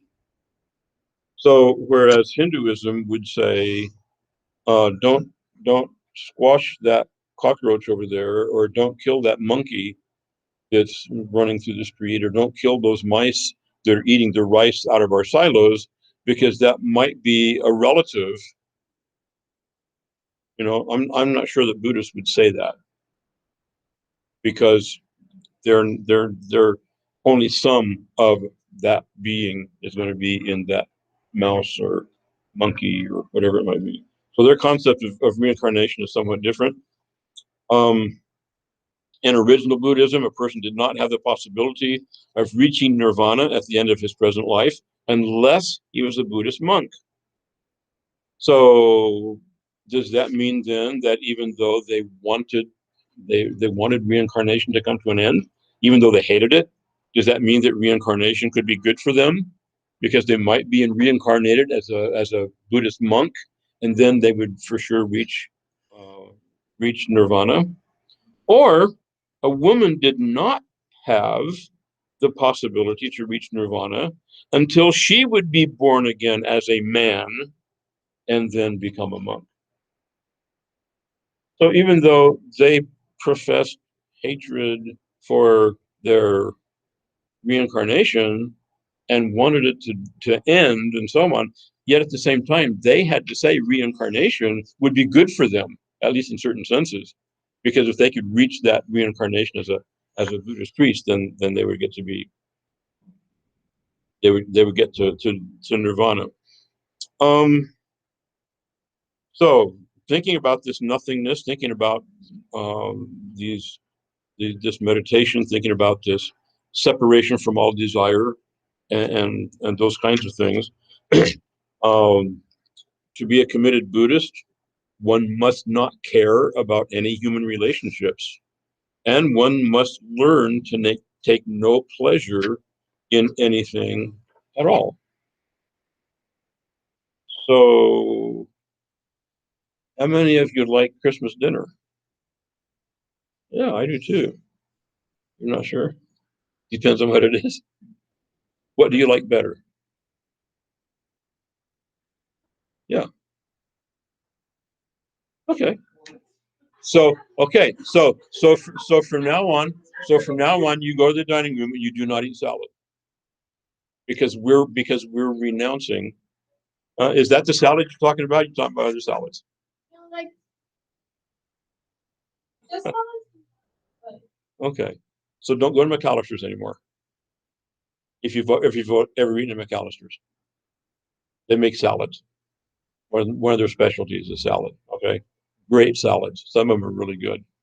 But don't go there anymore because we cannot take pleasure in anything if we're Buddhist. Okay. We can't care about each other. You know, I have a wife, 3 children, 4 grandchildren. I happen to love them. I happen to think a lot of them. I happen to like to be around them. I take pleasure in their presence. I'm sad that my wife is not with me this week. And so, you know, I mean, but if I were going to be a Buddhist, I would have to renounce that. To really be a committed Buddhist, you have to renounce those things.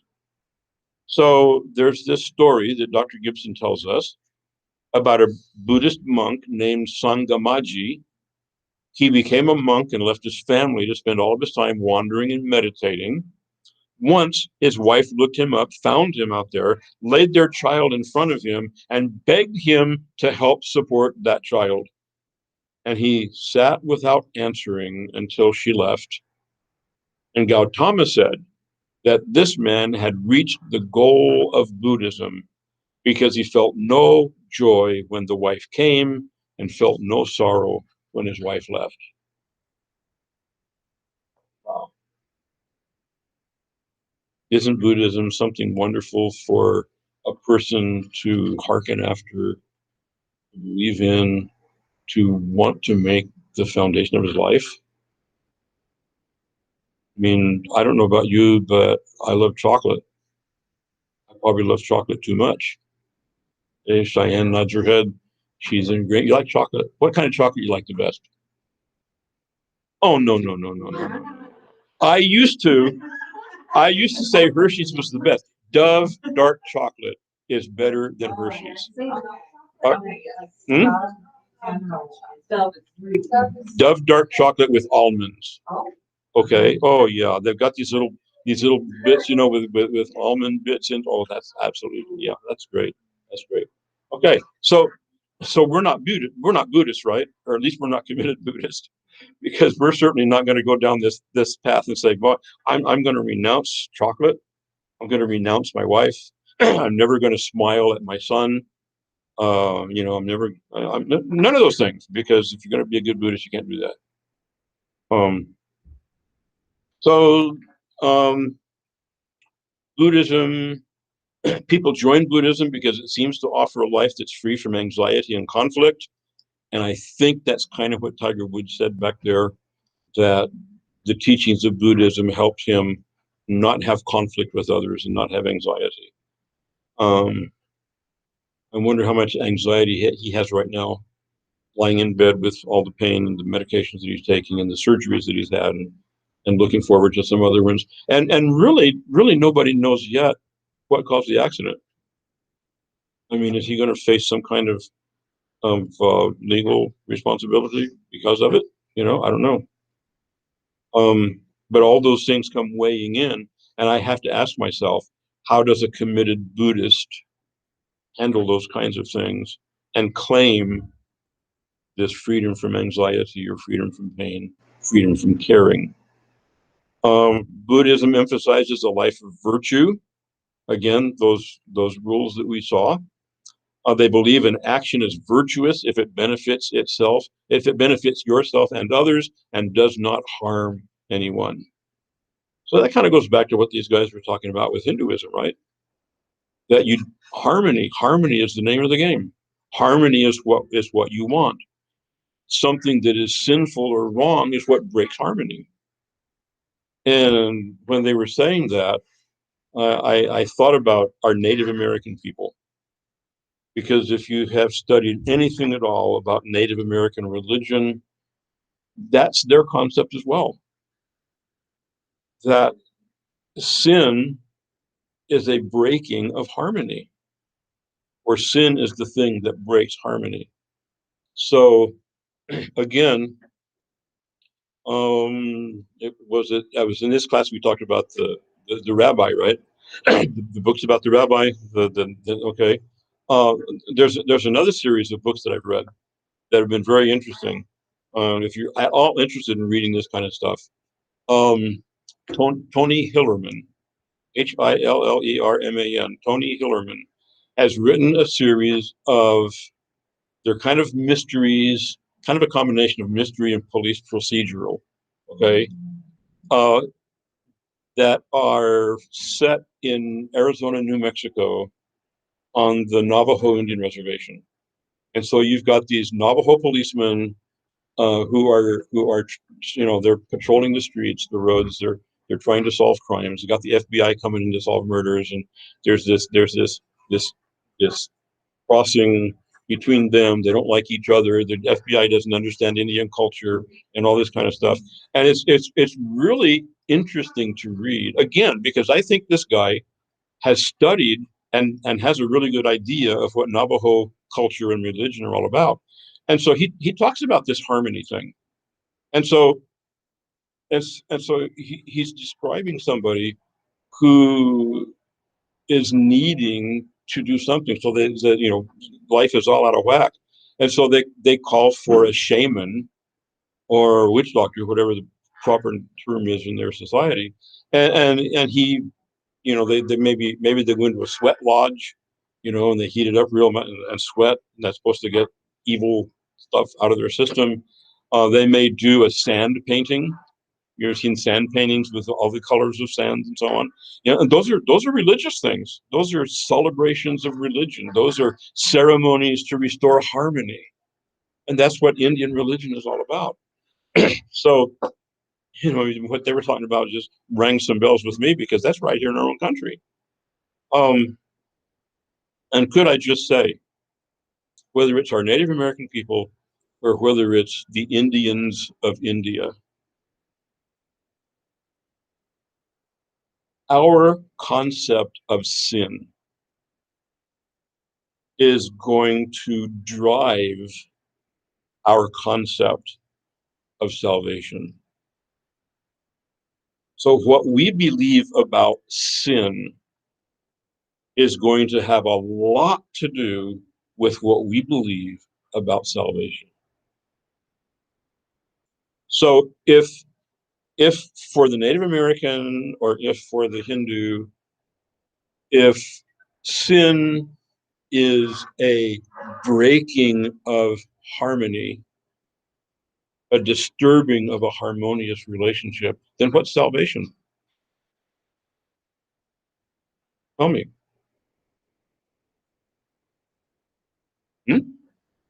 It's restoring the harmonious relationship, right? Yeah. So what do you do to restore a harmonious relationship? You do a sand painting. You do the sweat lodge. You call the shaman. Whatever that thing is, uh, because salvation for them has nothing to do with sin, has nothing to do with eternal life, has nothing to do with right and wrong, has nothing to do with ethic. It has everything to do with harmonious relationships. So what we believe about sin is going to determine what we believe about salvation. So when we come and we say the Bible tells us that men and women have sinned, they have broken God's law, they have violated God's will, they have done things contrary to what God told them to do, that is sin. And if we believe that that is sin, then what's salvation? It's being forgiven for those things, right? In a sense, we're restoring a relationship, a harmony, but it's not just some harmonious, there's a foundation for it. There's a reason for it. And so, everything we talk about in these religions, one of the things for us to focus on, when we think about the cults a little farther down the line, a thing for us to focus on is, what do they believe about sin? Because what they believe about sin is going to be very determinative in what they believe about salvation. And for those of you who are with me in the cross-cultural communication class, for us to go into those societies and preach to them about salvation, we have to be able to help them understand, first of all, what sin really is, so that they will then understand what we mean when we talk about salvation as being forgiveness for sin.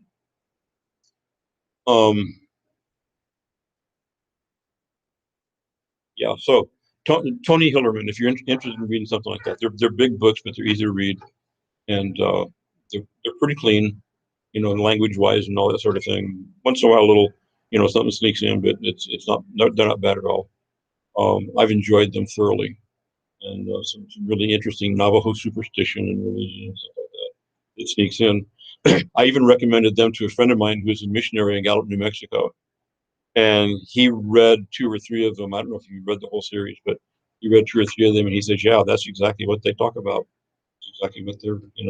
So I said, "Okay, I can read these mysteries and learn from them and enjoy it at the same time." So that was great for me. But anyway, so Buddhism is, we talk about Eastern religions. I don't know what you all have done yet about looking at videos. I've given you a list of videos that you need to look at and report on and so on. And I don't know which ones you'll be interested in looking at. And you can look for others if you want to. You're not limited to just the list that's in the syllabus. I just looked up a bunch and put them on there. But I'll tell you what, when we're thinking about things like Hinduism and Buddhism, and then we look into New Age, New Age is so heavily built on these things and ideas that permeate these things. I looked at a couple of those videos and they were absolutely scary.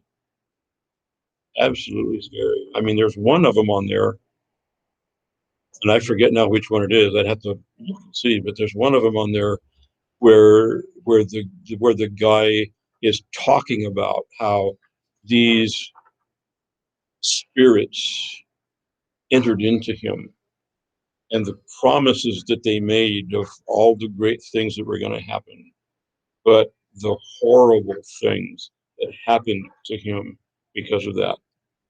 And when I think about that and I hear these guys talking, and I hear Andrew Street saying that demonism is a big thing among the Hindus, demon possession or oppression, and I think really that was part of what he was talking about early on, that I was referring back to when he talked about it being a filthy religion, because they serve those demons.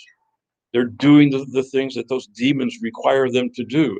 So they're living lifestyles that are perverted in every way you can think of because of that demon influence in their society.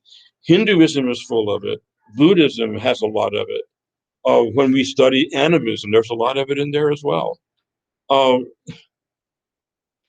among other things, as we go through this class, among other things, let's thank God for the privilege he has given us to have heard the gospel and to have heard the teaching of Scripture, especially if we're in Christian families and we've been raised with it, so that from early on we knew something about God. I was saved when I was like 8 or 9 years old, and I'm thankful for that. I never went out in deep sin. I don't know about the rest of you. How many of you were saved before you were 10? Okay. How many of you were saved before you were, say, 15? 20? Okay. So virtually the whole class saved sometime before the age of 20. Wow. Let's thank God for that. Because we could have been born in India or Laos or Thailand or to an American Indian tribe. And we could have been raised in things like this that give no hope, that give no bright future. They only talk about death and suffering and pain and emptiness. And emptiness, if you're looking at Buddhism, emptiness is preferable to the pain and the suffering and all the rest of it. And if emptiness is all you have to offer, what a miserable existence. Thank you, Lord Jesus, for the privilege that we have of knowing you. Thank you for your mercy and your grace in our lives. Thank you for the prevenient grace of God that allowed us to be born in this country and to our families, and to be taken to church at a young age and to learn about Jesus. Thank you. And Lord, as we rejoice in the privilege that you have given to us, help us also to be concerned about others and to seek in some way to take the message to them so that they can also enjoy the presence of God in their lives. Bless these young people as they go. Help us through the remainder of this day and this week. And we'll thank you for all that you do for us. In Jesus' name we pray. Amen. All right. Supper time for those who eat supper.